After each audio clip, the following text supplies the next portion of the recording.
Hey guys, Jay Young here with Young Red Angus. Thank you so much for making this video a part of your day. Today we're talking about preparing for grazing year long. So right now we're out with the cows. It is March, 15th? I'll take you to the pastures we were on before we got to this point, and then we're gonna show you what we have to do to prepare for year-long grazing. So let's hop in the Ranger and I'll show you that. Before we go, let me tell you about today's sponsor, Green Cover Seeds.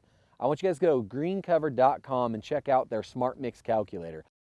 I use that almost every time that I pick a mix out when we're preparing for these grazing patterns that you're gonna see today. So go to greencover.com, use their Smart Mix Calculator, and get your cover crop mix going today. And this is what we all feel, let's just not deny it. Something pulls and it tears in the deepest place. This is what we all know, why must we still fight it? It's time to open our eyes and acknowledge the writing on the wall.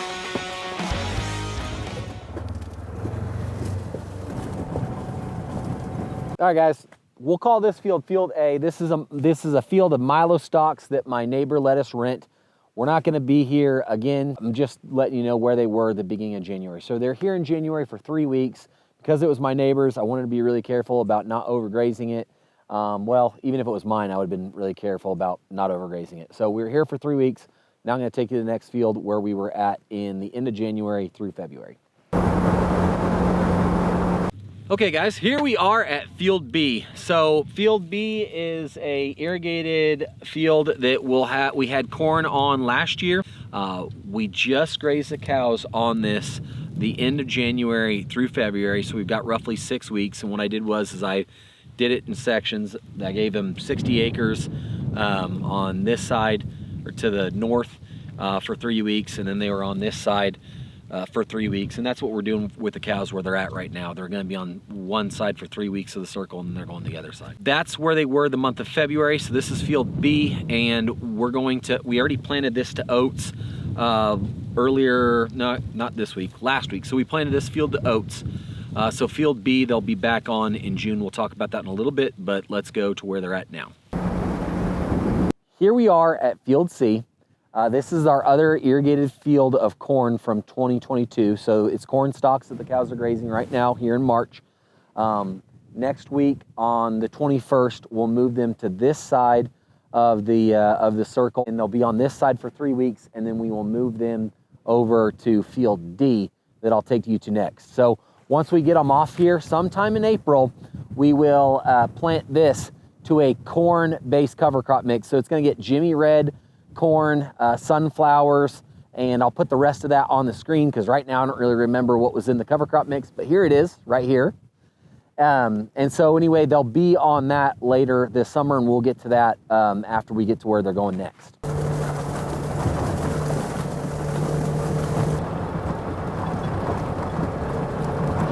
Here we are at Field A, B, C. Is this D? Yes. Okay, so here we are at Field D. This is our other irrigated circle of corn. So the way it works is we have 4 circles of corn. So the 2 that were over there to the west, and then we have 2, the one we're on, and that one over here to the north of me. So these 2 east circles last year were cover crops that we did rotational grazing.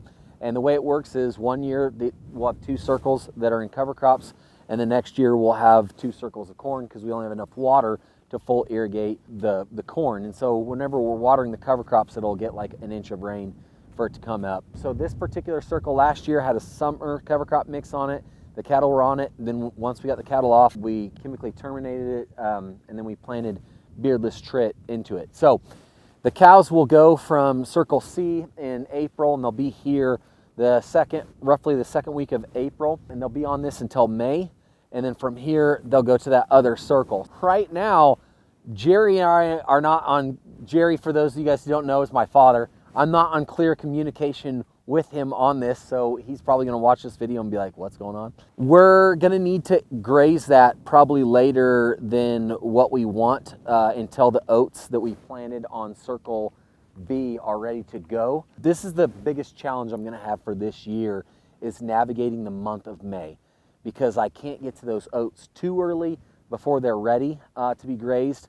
but I also don't want to be taking them from green growing stuff to the lot, which is, I'm guessing, what the argument's going to be about. But it's funny bringing that up. Like, everybody that has the dynamics of family and working out grazing plans and all this stuff has these challenges. I care about the cattle more than I care about the farming aspect, and I'm more willing to take risks than my dad's willing to take risks. So my thought is I don't want to risk their conception and taking them from here to the lot for like a week or two before we get them to the oats, and Dad would rather risk protecting the farm ground over the cows. So that's the things that I like to bring up to you guys, so you can see like that there's this struggle and that not everything's perfect or ideal in what we're trying to do with our rotational grazing pattern. This right here, once the cows are off of it, will be planted to corn. So will that circle over there that will also be circled to, or planted to corn. So the circle E that I'm gonna take you over there will be there briefly, and then we'll get to the next place where we're going.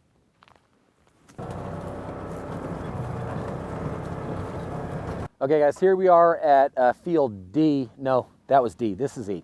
Here we are at field E. This has beardless trit, so we had oats on this, and then after we got done grazing the oats, we didn't do anything with it for a couple months, just kind of let the weeds go, and then we sprayed the weeds and planted the beardless trit into this field. I say let the weeds go. It rained so little that really nothing was really actually even growing out here after we took the cows off. Field E, we're going to get to possibly, I don't know yet.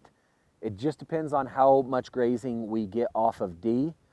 If I need E, I'll use it. If not, we'll let this grow up. I'll plant corn into it, and then we'll chemically terminate this field. If I was in an area where I could roll it, timing-wise, I'd roll it. I'm not in an area where I can roll it, and so we don't roll the field. We chemically terminate it because we have to plant it before it's at a growth stage where you can roll it. That's what we're tentatively doing with E. In the follow-up video for this one, I'll explain whether or not we got to E or not. So this is what it looks like now.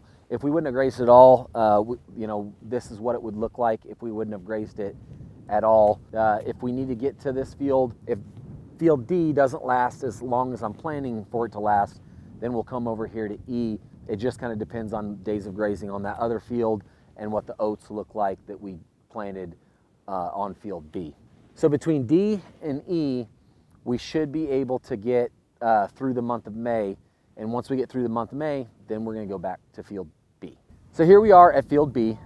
Field B, like I said, got planted to an oat cover crop mix. We will be on this sometime the end of May. And on this 120 acres, it'll be oats. And then right next to it is 80 acres of a dryland field that will also have oats. And so the cows will be able to be on that until sometime in June.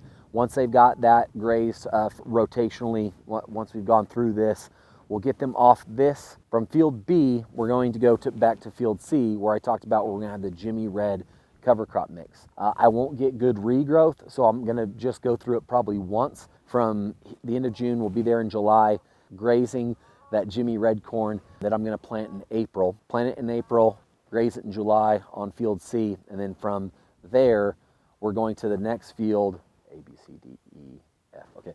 From there, we're going to go to the next field I'm going to talk about, which will be field F. So let's go to field F.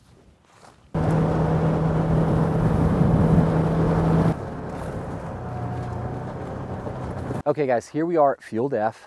This was corn in 2022. As you can see from how thin it looks and how little residue there is here, it did not yield well. So from field B, no, sorry, we're going from C to B, where the Jimmy Red corn is, to field F that has the summer cover crop mix. I don't know how long the corn will last, but I'm planning on planting this field of cover crop mix, which will have, I haven't ordered it yet, but I'm gonna probably put sorghum Sudan grass, BMR grazing Sudan, pearl millet, foxtail millet, turnips, radishes, rape, sunflowers, sun hemp, cowpeas. I'll have as many species that I've found that work out in our area. I'm hoping to get more than 12 in this mix, but that will be planted here in June, and by the end of July that will be ready. As long as I can do rotational grazing across the field there, I'll be on that and let this get as thick as possible.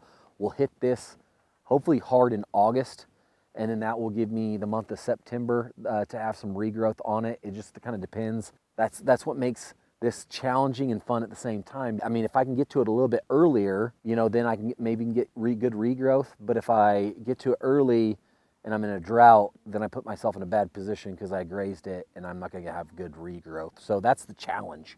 So to recap from May, we'll be on the oat cover crop mix on B in May.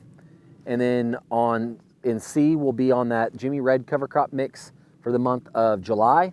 And then in August, we'll be here with the summer cover crop mix on field F.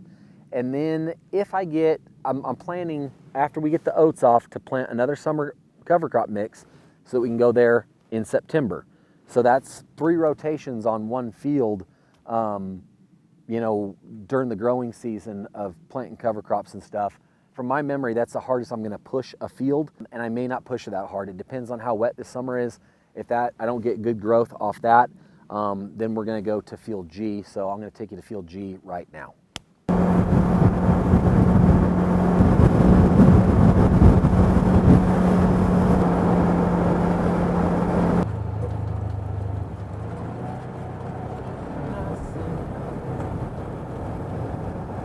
Here we are at field G. Field G is an irrigated circle that is completely different than those other 4 circles that we already talked about. This is north of my main place, and those other fields that we talked about already are south.